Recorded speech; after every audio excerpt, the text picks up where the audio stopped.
scorecard of President Tinubu and the party-elected members will be his scorecard in 2027 general elections.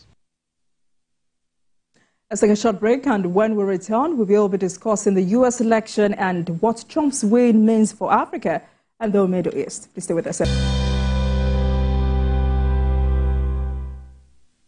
Welcome back, everyone. 6 days after Trump's re-election, Africa is still grappling with the prospect of what a second term could mean for the continent. Tonight, we continue to get more insight into what a Trump presidency means for Africa in terms of immigration, economy, security, education, technology, and the fight against terrorism. And the second part of tonight's conversation, our guest will be helping us analyze whether or not Trump's return could help advance the much-needed new vision for stability in the Middle East and ushering a new era of peace and prosperity in the region. Because analysts say Trump's record in office is a mixed one when it comes to the Middle East. On the one hand, he pleased Israel and upset the Arab world by recognizing Jerusalem as Israel's capital, as well as Israel's annexation of the occupied Golan Heights. But this same Trump also secured the Abraham Accords in 2020, which saw the UAE, Bahrain and Morocco establish full diplomatic relations with Israel, and Sudan agreed to do so. So tonight, let's get the perspectives of a historian. In the studio with me is Dr. Thomas. He's a senior lecturer, History and International Relations, Lagos State University, LASU. Dr. Thomas, thank you so much for joining us this evening. It's good to see you again. Thank you. Right, so, this election has been described as one of the most killer presidential races in modern history. So first, what's your impression about the process, the election, and Trump's emergence as the 47th president of the U.S.? Well, it came as a shock. As a shock? Yeah. To you? Well, to me, really, because I found it very difficult, watching the campaign and all the razzmatazz of the campaigns. I tend to believe that the kind of vulgarity and obscenity exhibited by Donald Trump would not be accommodated or would not even be welcomed by an average American. Unfortunately, I was disappointed because it happened that was what they actually wanted. Or even if they wanted his policies or his programs, if they keyed into the programs and into the presentation did not really matter to them. But in Africa, particularly in Nigeria, there is no way any individual or any politician will go to that extreme in terms of obscenity, in terms of vulgarity, and then we still believe that people will vote for him. It's so unbelievable, but it has happened. Now, that's one shock of it. The second part of it was that despite the kind of collective support, and because the media generally in the US, the US media would definitely want to project the decent part of the United States. Absolutely. And as such, this gave them the leverage to tilt towards Harris, so that at least people will see the better part of America, not the Trump part. And then massively, they actually campaigned, or they actually projected the image of Harris above Trump's. So the effect, at the end of the day, did not really matter because of one man, and that's Elon Musk. There is this presidential historian, who had predicted about 10 outcomes of the presidential election since for a very long period. He only missed it once. That was the period of Al Gore. He only missed it once. And even that of Al Gore, there were questions around it, because the Texas votes became so questionable that he actually wanted to go to court. But in the principle of what their founding fathers have said concerning the sacrosanct nature of the American election, he withdrew. Because he didn't want a situation where they would be subjecting America's election they will be discrediting America's election, because this will not go well for a nation that promotes itself as, and projects itself as an ideal democratic society and is promoting this kind of thing. And then when they see that the election is being queried and discredited, then it's going to cost them the kind of... So from what you've said, it only means that you're on the side of those who have said Trump has not been playing by the political books, but it has always given him an edge over his opponents. The only time it didn't work for him was with Joe Biden. It's worked for him with Hillary Clinton. It's now worked for him again with Kamala Harris. So what factors would you say contributed to his victory? Well, if you look at it, if he actually won 2 times with women and he lost once to a man, then you can see the role of sexism, or you can see the, you can see the role of sexism, yes, you know, because it really shows that most American men, even women, are not even ready for an American woman, president, a female American president. That's what it appears. I mean, that's what it seems to me. Because do you think it was about Trump policies, his personality? No, his policies may be okay. Because when you look at it, when you see the rating, when you see the role played, I mean, when you see the rating of some of the issues, you know, you see that immigration was key. And then you also see that the economy was key. And then it's unfortunate that Harris contested at a period that a president had a very low rating. According to their own analyst over there, it's been very tough. And it has not really, it's not something that is very common. It's very rare to see a party with such a low rating, like 36, 35, winning election. So even though it was not Biden that contested, Harris had inherited a very bad rating from Biden. All right. Let's come back to Africa. What does a Trump presidency mean for Africa? A path to prosperity or dependence? I don't think there will be any kind of switch or any kind of shift in American foreign policy towards Africa. I don't think so, because over time, apart from when Clinton came up with it, that is the African Growth and Opportunity Act, the AGOA, you know, where they gave us access to some of American products duty-free. Apart from that, and even I think it's only Clinton that had made a very big show of it. Most American presidents have not actually keyed into it. So if AGOA is not working, that is because that's the nexus that connects in terms of trade relations. That's the nexus, the obvious nexus that connects US to Africa. But if that is not there, then it's neither here nor there. Because if a president, the same Trump, if he had labeled the African continent as a shithole, you understand? And then you can now imagine what his attitude will be to a shithole, because your perception of a continent, your perception of a people will really determine what kind of attitude you would have towards formulating a policy that will be embraced or that will even attract those people to you. So I don't think he's ready to come up with any African foreign policy that will ginger a kind of serious relationship between America and Africa. And if he's showing any concern at all, he may show concern towards African countries that are very rich. Unfortunately, the two countries that we can say are very rich, you know, Nigeria may not be rich in terms of the GDP or whatever, but in terms of resources, Nigeria is definitely very rich. And then you can also talk about South Africa. Unfortunately, South Africa has gone to BRICS. So Russia and China have already cornered South Africa. Nigeria is moving towards BRIC, and it's unfortunate. But let's see whether the personal relationship between Trump and the president can definitely work out something for the nation. You know, this is quite debatable, but I think a lot of Americans or non-Americans admire this America First policy that Trump has. I mean, how do you think Africa and Nigerian leaders, political leaders, can also imbibe this level of patriotism and service to country?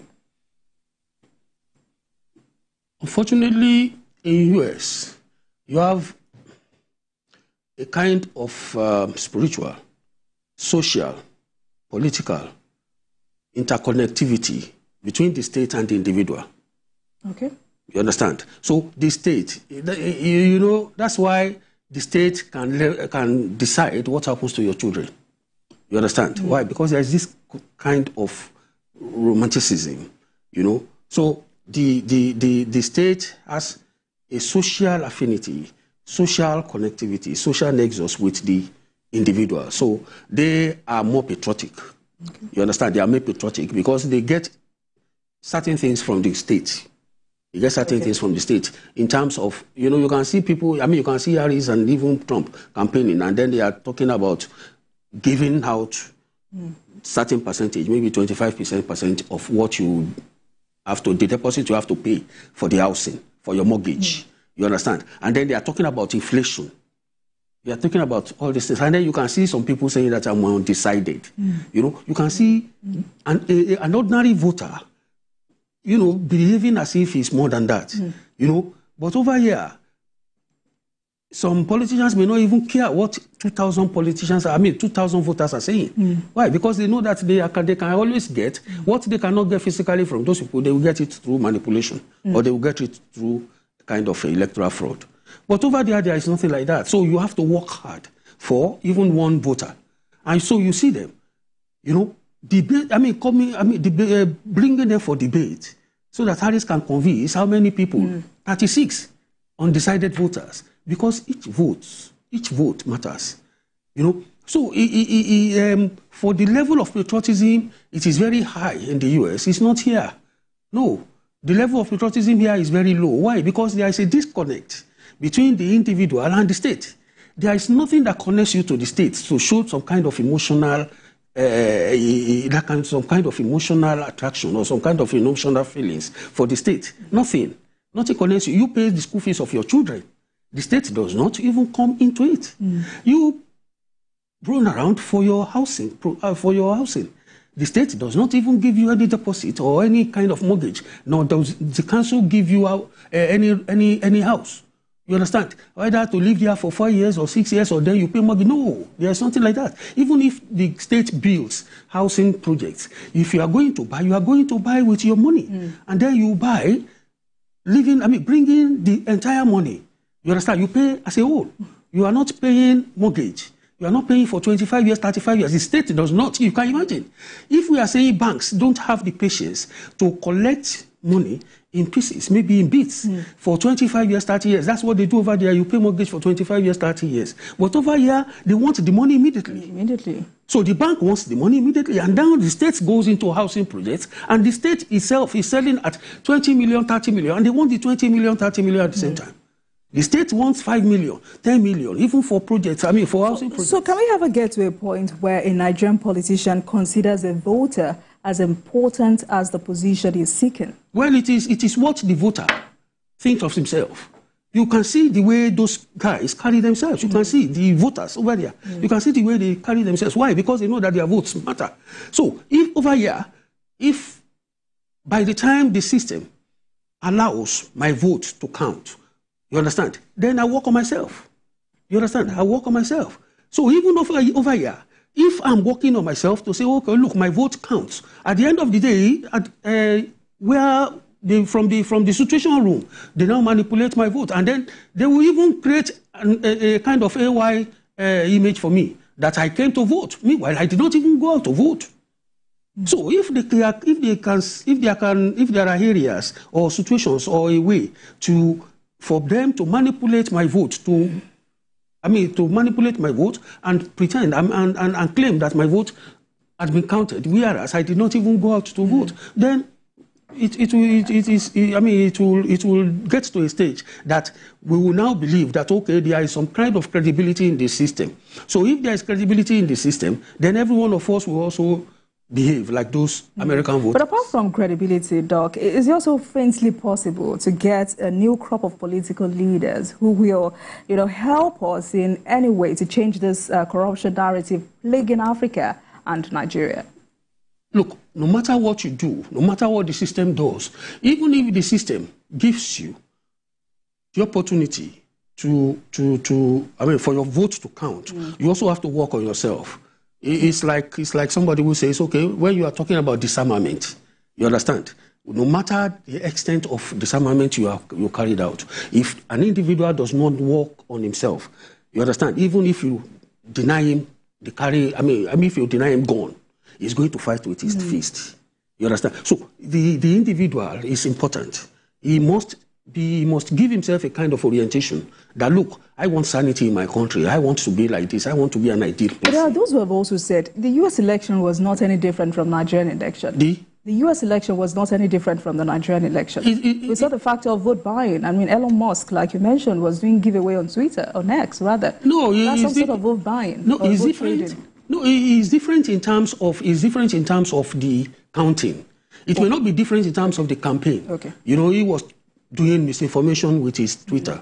With his X, he was doing misinformation, and about 2 billion visited that site. You know, so that's yes. You can say that Trump said so many things that even ordinarily you can't say, and then you will still win. You understand? But at the end of the day, the votes counted.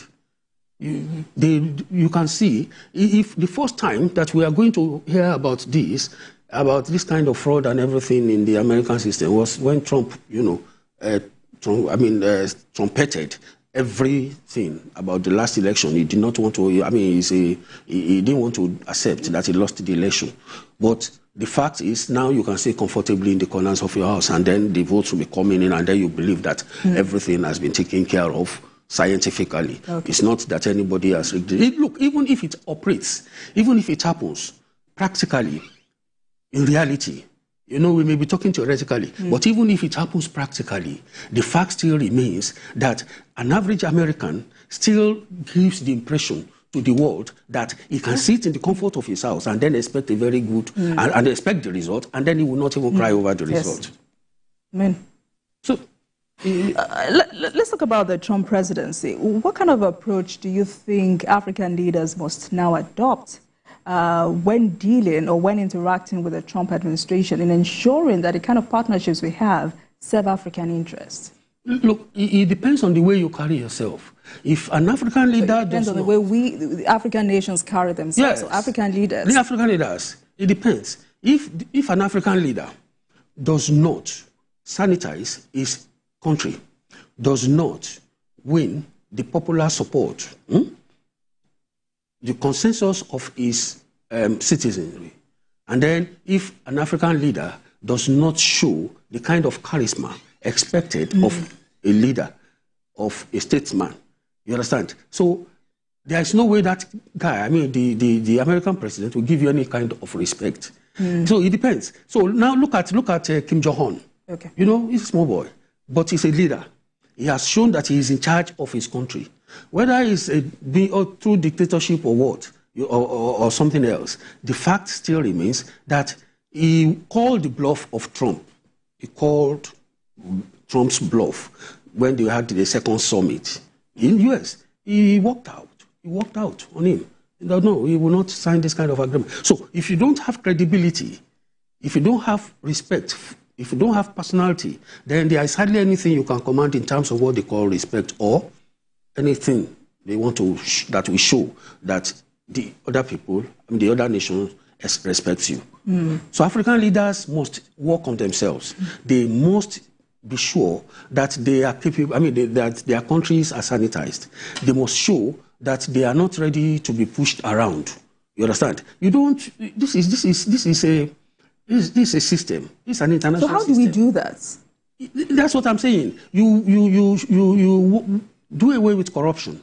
You must fight corruption. Work on ourselves first? Yes. You must. There should be no corruption. You sanitize your system, and then you make sure that everything works for your country, for your citizens, that your citizens are not complaining. Then you ensure that there is freedom. Freedom, human rights. You espouse all these things that the Americans also pretend that they are doing.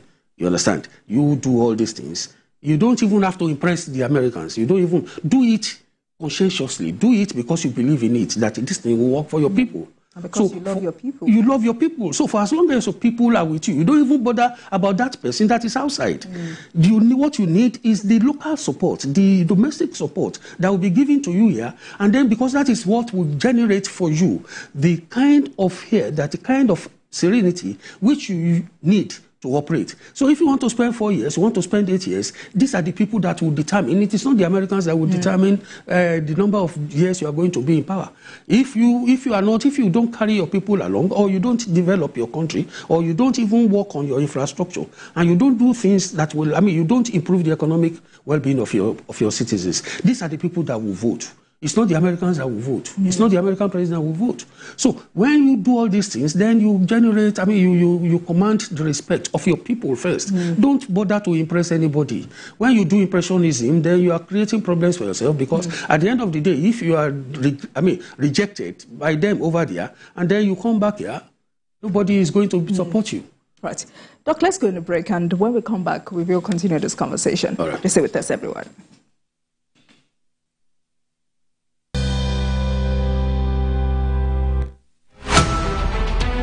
Every major news story is with many perspectives and layered with different levels of impact.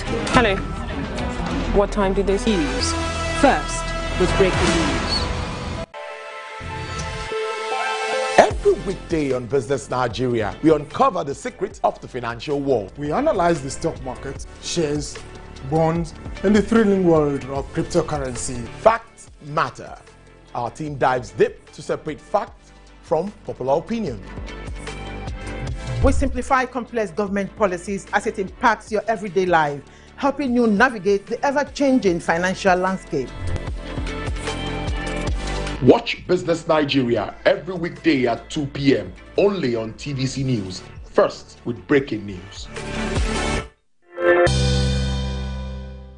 Welcome back to Politics Tonight, everyone. Thank you so much for staying with us. Tonight I've been speaking with Dr. Dapo Thomas, who is a senior lecturer, history and international relations, Lagos State University. Tonight we're speaking about the U.S. election and what Trump's win means for Africa and the Middle East. Doc, thank you so much for joining us, for staying with us on the program. I want us to look at the geopolitical consequences for Africa, especially because the Biden administration had supported 2 permanent seats for Africa on the United Nations Security Council. What obstacles do you think African nations might face here? What obstacles? Yes, with Trump's administration, what obstacles do you think African nations might face here? It depends on how we play our diplomacy with the other nations. If we have the support of Russia, we have the support of China, we have the support of Britain, we have the support of France, I don't think there will be any. Well, they can veto, but I doubt if he will come and veto membership or any African country's membership, just like that. It depends. It depends on how Africa itself plays its role, engage it itself. You must be very engaging. You have to engage in diplomatic discussions with some of these people we are talking about. The Security Council consists of 5 people, 5 nations. So if you can get 4, I believe, and then Trump does not raise any problem, any objection. Why should he even raise any objection if it has been accepted by the General Assembly, UN General Assembly itself? If it's something that was mooted, you understand, by UN General Assembly, and it has been agreed upon at the UN General Assembly. So when it comes to the Security Council, if they have to intervene, and we are able to scale through, and then we have the support of those other 4. Without strong support, I just pray that it does not apply the way. Talking about does not apply security collaboration, how does Africa get this next administration to commit to long-term, multi-layered strategies to help us combat security challenges on the continent independently? Well, in view of what happened in Chad and what happened in Niger, Burkina Faso, and Co., I'm still not sure whether they will want to go into that kind of pact again. You understand? Because at a stage we may call their bluff too, and then they would send them away, because it has happened to them with Niger, it has happened to them with Chad, it has happened to them with all other countries. So it may happen to them. So, but whatever strategic pact or either defense pact or trade pact or any kind of pact you want to sign, we must make sure that substantial percentage of the input, substantial percentage of the benefits will accrue to us. You understand? Will accrue to us. Because if you want to incentivize them by giving them substantial part and everything, it can be exploited. So whatever it is, just make sure that you are not desperate to sign any kind of agreement or any kind of pact. That's very important. Yes, you, of course. I always say that when you show desperation, your opponent exploits the advantage, and then he rips you off. So now, no. Look at the agreement thoroughly. See what will benefit you. If you know that this agreement is going to fetch my nation good image, is going to fetch me $3 billion, then it's going to fetch them maybe $1 billion. So look at the calculation, see what pays you.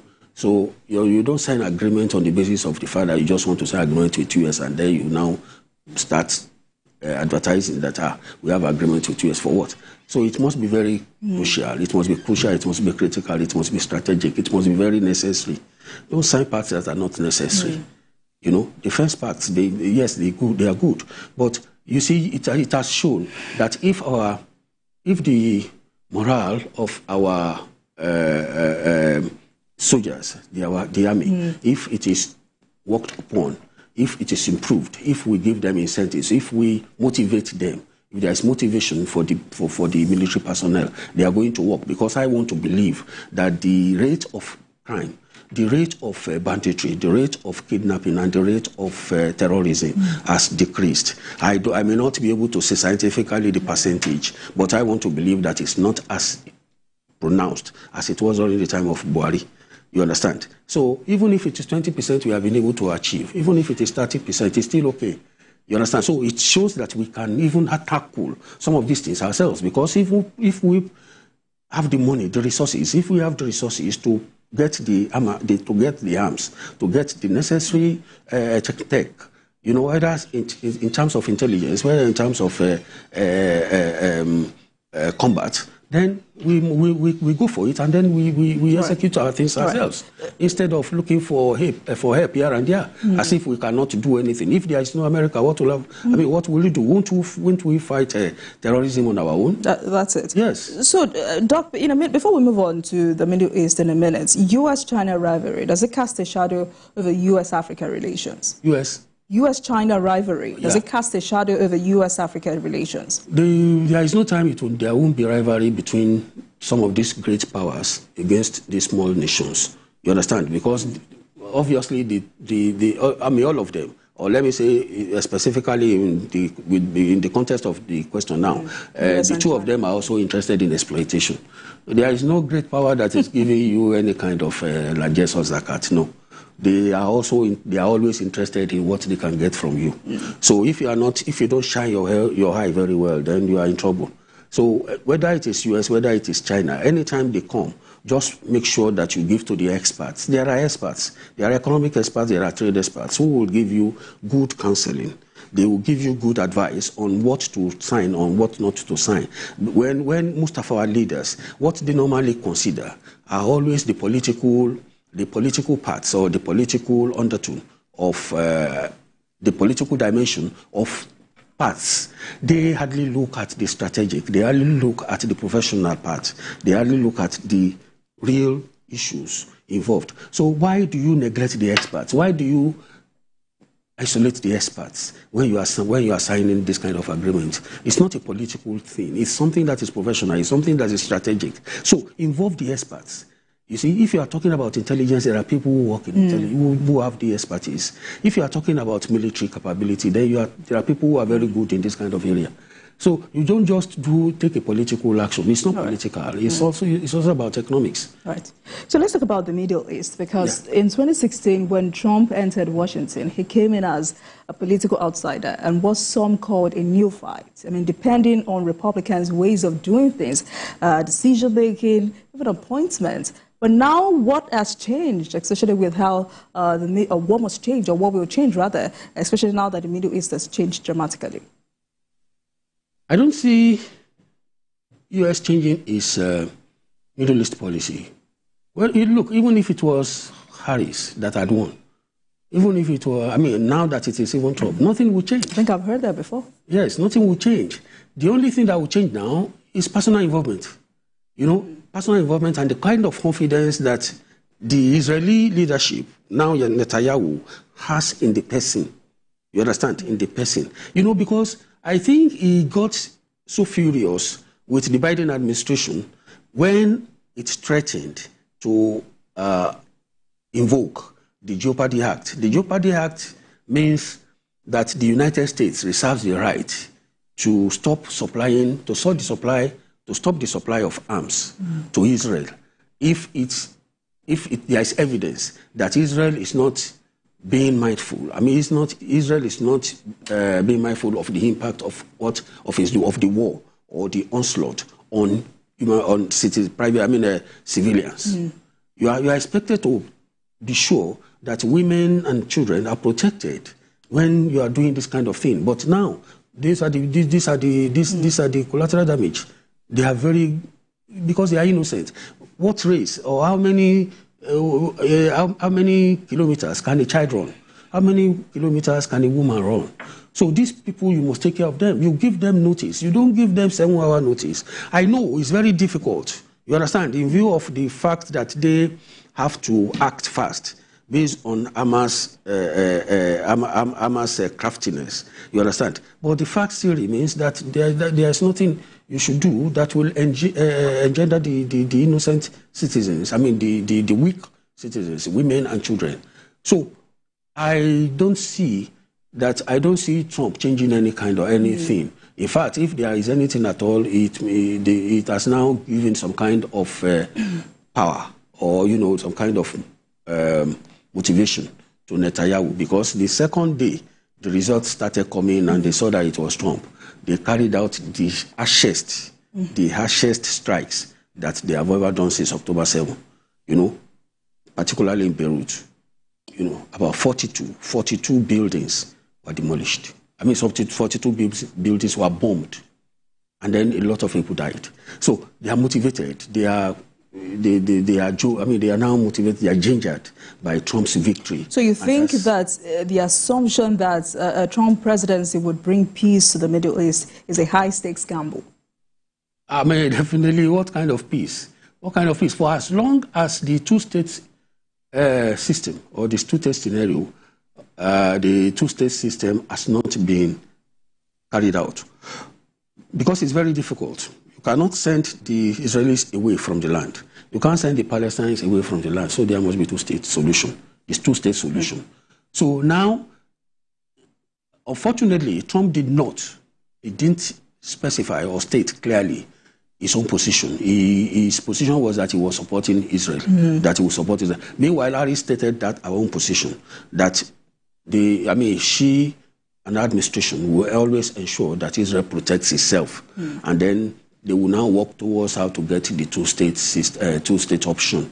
Unfortunately, Trump did not even say this. So now we are in a serious dilemma. We don't even know whether there will be peace. For as long as the two-state option is kept in the limbo, for as long as the Palestinians remain in this kind of situation or condition, for as long as the Palestinians don't feel that they are well protected by the system, then there will continue to be this war. So where would the peace come from? Peace cannot come for as long as the Palestinians are not settled. But let me quote this statement by Trump. He says, this war is totally preventable. It should have never happened. If I were president, it would not have happened. He said this on his Truth Social accounts, making the case that Iran had access to more money because of Biden-Harris policies. No, what money? They didn't give them money. He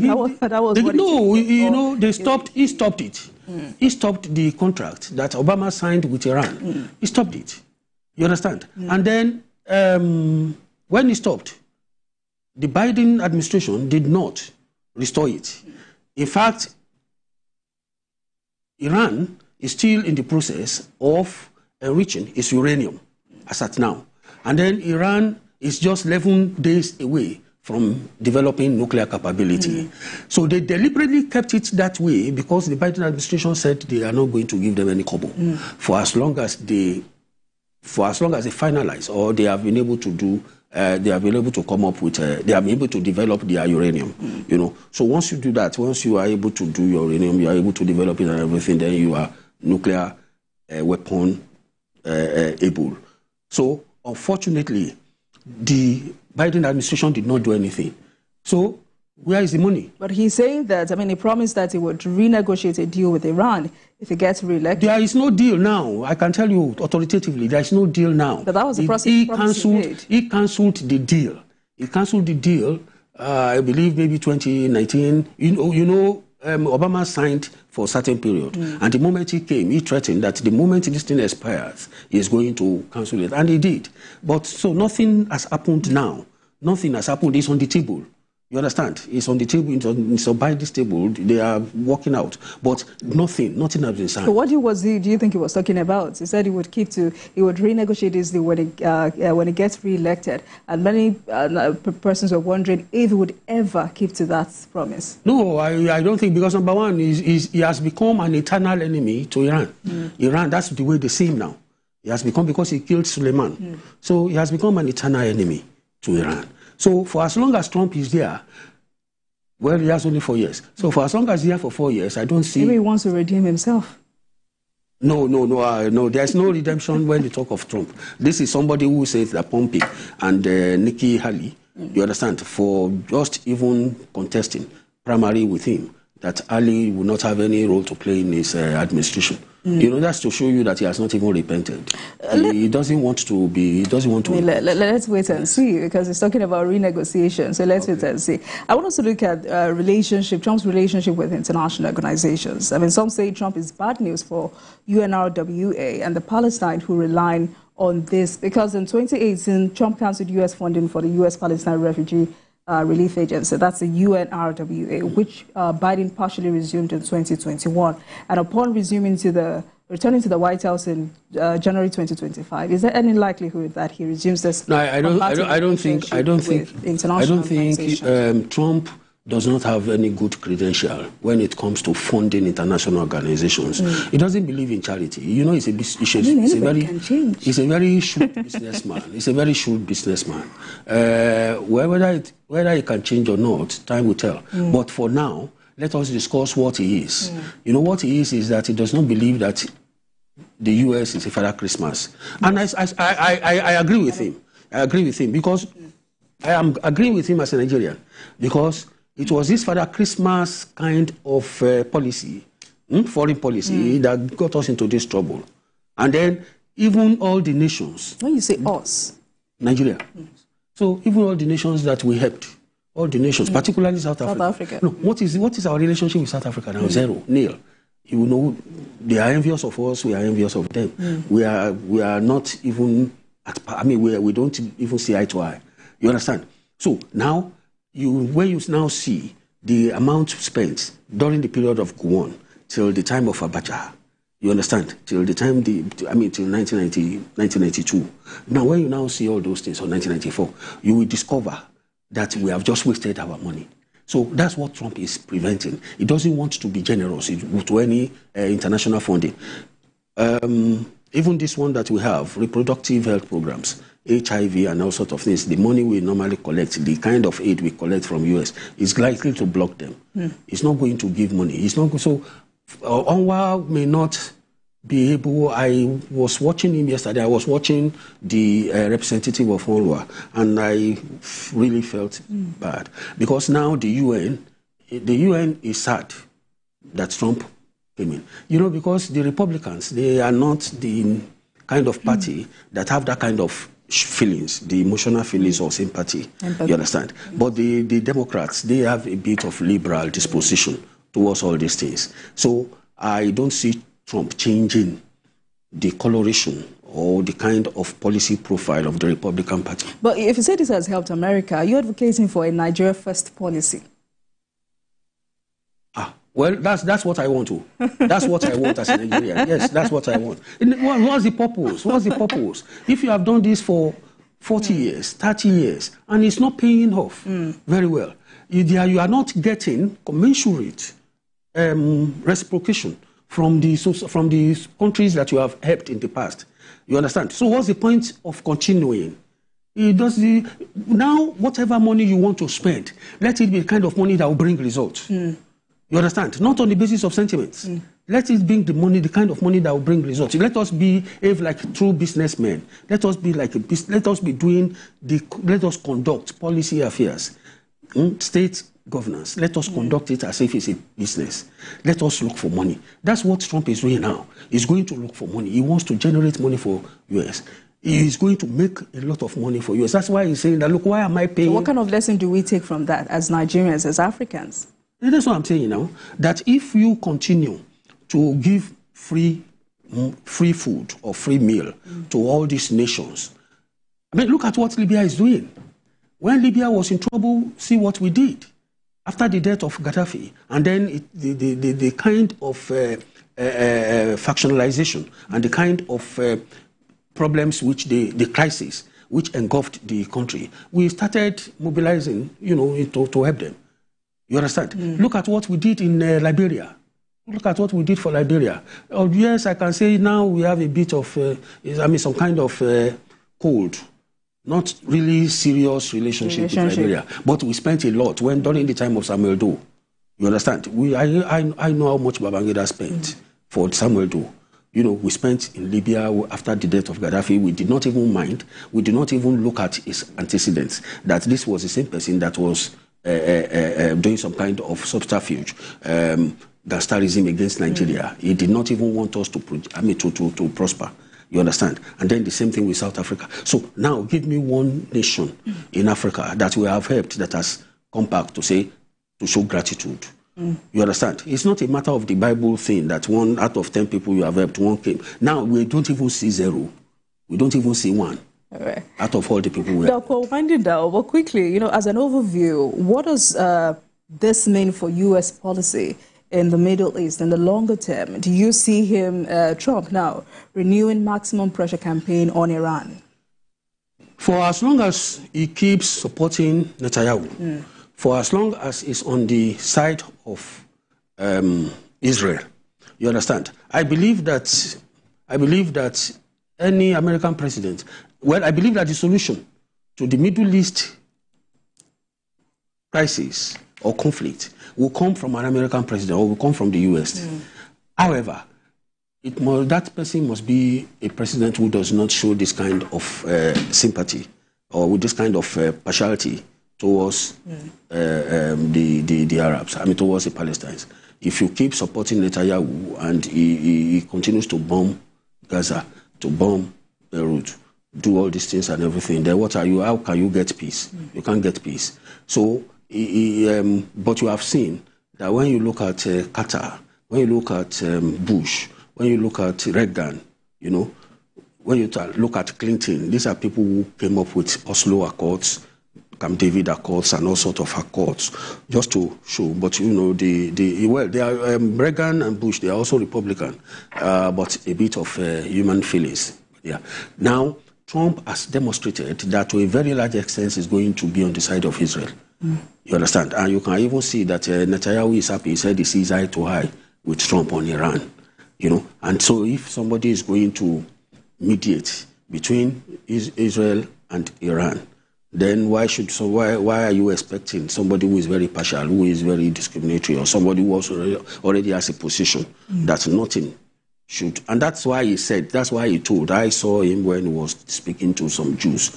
He said any Jew that votes for Harris must be ungrateful, because of what he did, simply because he moved the capital from Tel Aviv to Jerusalem, and then, yes, he's 100% committed. But does he have any option? No American president has the option to say that he's not going to support Israel. Because Israel is more or less like 51st state of US now.